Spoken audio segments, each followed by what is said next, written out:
Hello people, friends, relatives, Australopithecines. We are today we're gonna, just like it's not today, you're probably not gonna watch this today, I imagine. Anyway, we're gonna convert a snare audio track into MIDI notes. There's a way that you can do this, which is pretty well known if you search the internet for it, called tab to transient, which is pretty useful for this kind of thing. But I've also found this great software called Autoit, which allows you to like automate it, so that you don't have to just like keep pressing the same keys. So I'm going to show you the screen now.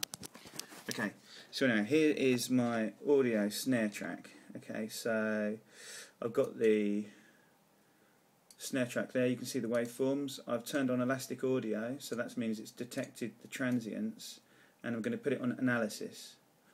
Now, as you probably know, if you select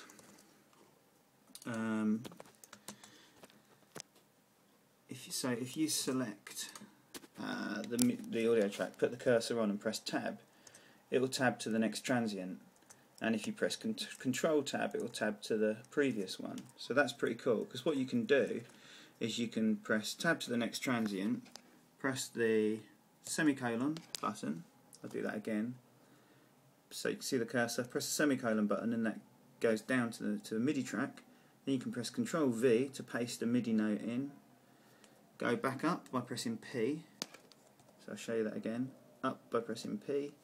And then you can tab again to the next transient, do the same thing, and etc, etc. You keep doing this and you'll basically have the snare beats represented in MIDI notes.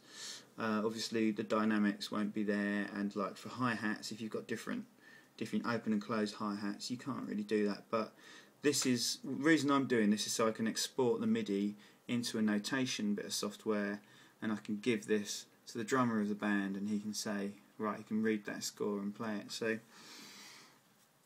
anyway, it's pretty cool. But the thing is, I did this last night with a song, and it took me the whole evening to go through, because I was pressing tab, colon, paste, P, tab, colon, paste, P, and you know, you can get pretty good at that, but it does wear on you after a while. So I found this great bit of software called Autoit.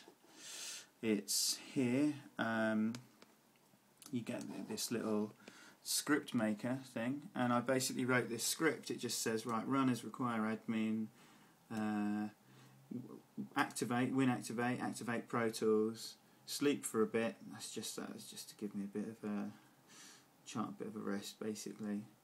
Anyway, and then you've got this do loop, send control tab, so that goes to the previous transient, down, paste, and back up, and it repeats that. I've done it like start counting at 1 and do it 500 times.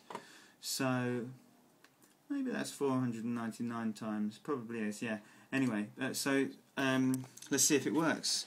So what I've done is I've got a MIDI note ready. I've put it right at the end here, and I'm doing it in reverse, so that when it gets to the beginning of the track, it just keeps on pasting and pasting, rather than kind of going to the end of the track and just keep on pasting onward. Because if it goes to the beginning, it can't, it reaches a brick wall there.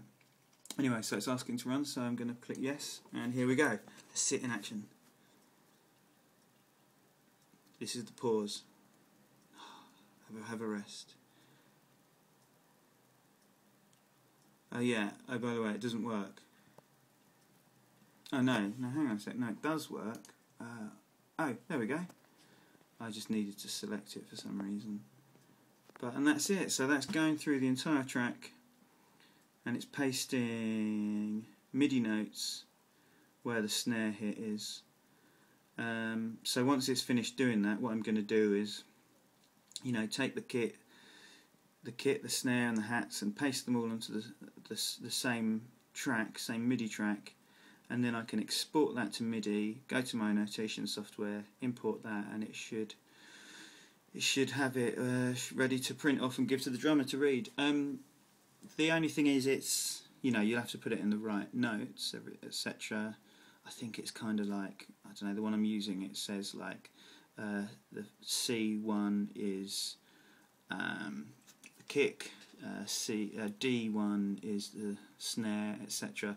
Oh, there we are. So it's hit the beginning of the track and it just keeps on pasting and pasting and pasting that MIDI note until it hits 500 times. It's done it 500 times, but I'm happy to have another little rest, and then I can delete that MIDI note, and away we go. So that's how you do it. If you want a copy of this script, I'll paste it in. But anyway, I hope you find that useful. I certainly did. Alright, bye.